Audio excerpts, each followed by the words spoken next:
Jemaah kloter 1 embarkasi Palembang berangkat dari Bandara Sultan Mahmud Badarudin II Palembang pada Sabtu pagi.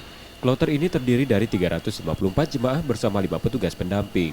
Seluruh jemaah berasal dari Kabupaten Oku Timur yang tiba di Asrama Haji Palembang sehari sebelumnya.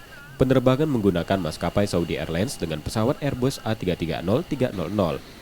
Dari Palembang, pesawat dijadwalkan melakukan pengisian bahan bakar di Bandara Kuala Namu Medan sebelum kembali bertolak ke Madinah. Pihak bandara memastikan pelayanan ekstra bagi jemaah berisiko tinggi dengan jalur fast track. Menggunakan kursi roda, jemaah Risti melewati jalur khusus terpisah dari jemaah lainnya. Jemaah Risti mendominasi embarkasi Palembang hingga 62%. Mereka berusia lebih dari 60 tahun dan atau memiliki riwayat penyakit bawaan. Memastikan layanan semakin cepat, semakin nyaman untuk layanan ini. Sehingga untuk bandara sendiri sudah menyiapkan fast track. Jadi khusus untuk lansia ini kita siapkan jalur khusus menggunakan lift, kemudian langsung menggunakan garbarata dan langsung masuk ke dalam pesawat. Jadi diutamakan adalah lansia-lansia yang harus menggunakan kursi roda atau wheelchair. Pihak bandara memastikan penerbangan haji beberapa pekan ke depan tidak mengganggu jadwal penerbangan reguler.